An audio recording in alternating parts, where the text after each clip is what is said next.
Well, this is the old drill doctor, and to tell you the truth, this has been one of the most money-saving things I ever bought. And I did not buy the expensive one. I think it's a $50 jobber. It's just a drill dictor 350X, 3-year warranty.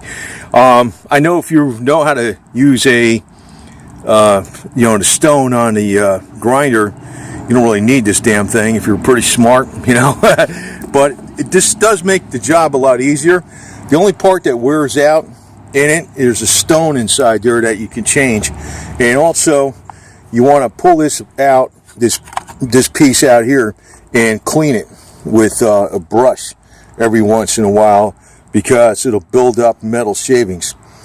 Now, the way the drill bit, you can see it's got the drill bit in here, and the way you position the drill bit, if you notice, you see that this is the actual tool itself, and the drill bit sticking up above it. That fits right in the groove. And you have this, actually I put a white mark on there, that lines up with that, like that, okay? When you start it out, you start in this position and you turn it, and it goes like you can see it, like it goes like an oblong. It's sort of like, it's got a kind of a different, see the shape on there? That's actually making your angle. Now, they got other kinds of drill doctors that will do different angles. I don't really give a damn as long as the freaking drill drills through some steel.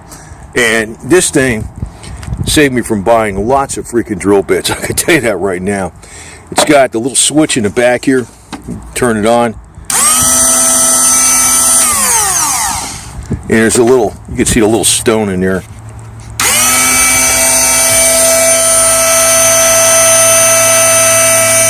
That's the part you got to change out every once in a while.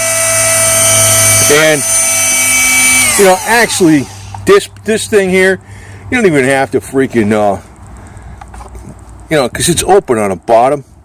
I just usually freaking tap it or something, and dust comes out of it. You don't even have to pull this off of it. So when you go to sharpen something, you have the drill bit sticking out just a little bit. You don't have to stick out too far. You start it on that white. Well, I made it white. There's an arrow. I put a little white paint on there. You start it there. Hear that?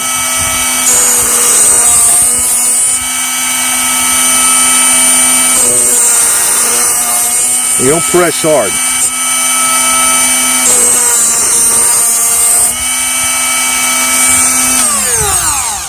And it sharpens right along there. It gives you the right edge.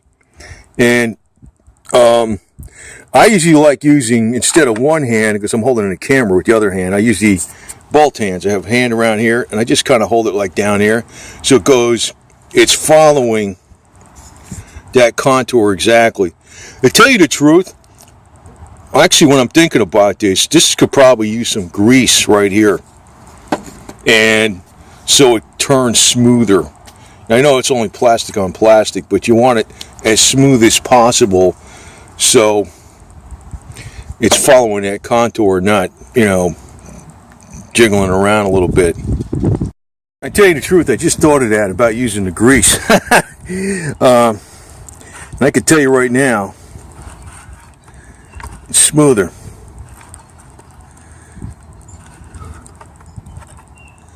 You want it to follow the contour. I just put a light coat of grease on all that right in there. Not the stone, just this plastic part where it turns and follows everything. And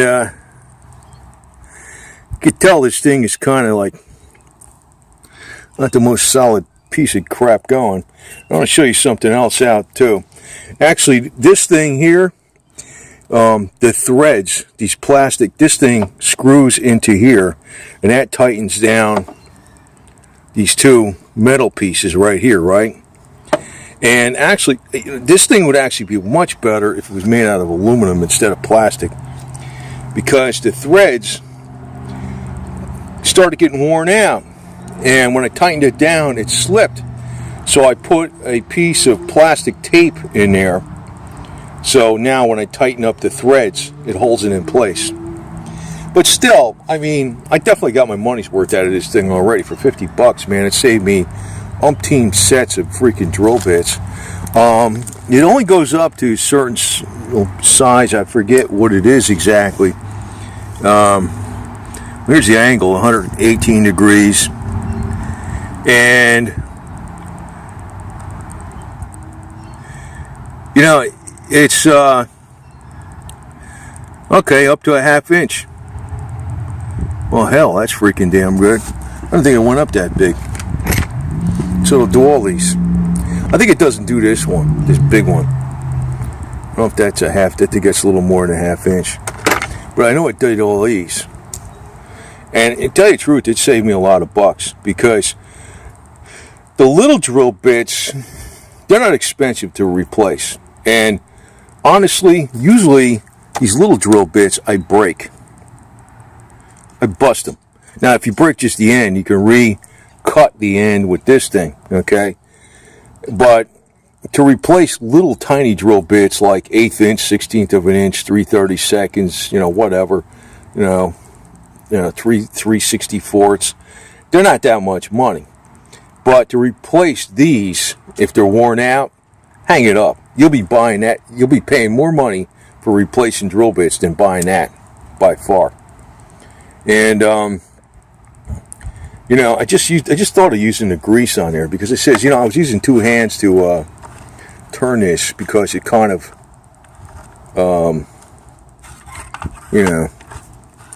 wasn't that smooth. Now it's a lot smoother. So.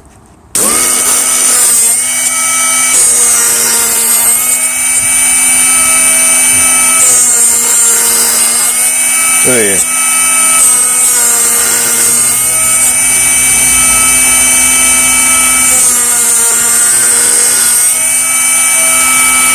That's pretty good. It works better. So, and again, this plastic cup screws into here. That's what tightens down those 2 things that grip the. I'll show you. Okay, I actually just sharpened this one, and that's the biggest drill bit I got right here. I think there's some other big ones I got. So, I never sharpened that one before, but I just tried it. It worked. And this is the biggest drill bit in this set. This is 3/8. So it goes up to freaking 1/2 inch. So that's good. That's plenty, actually. Most people don't have drill bits bigger than that. And it doesn't go down. The little ones are pain to sharpen, actually, to tell you the truth. It goes down at 3/32. So that's just below an 1/8 inch, right? 4/32 is an 1/8 inch. So, but 1/8 inch drill bits aren't very much money to replace. But this thing definitely worth it. And most of the time you just gotta, shit comes off of there right there, And if the stone wears out, just replace it. But so far, I got a lot of sharpening out of this thing, and I got some drill bits that my great uncle had from the 1950s. I'm going to be sharpening some of those puppies up too, so get to doing that.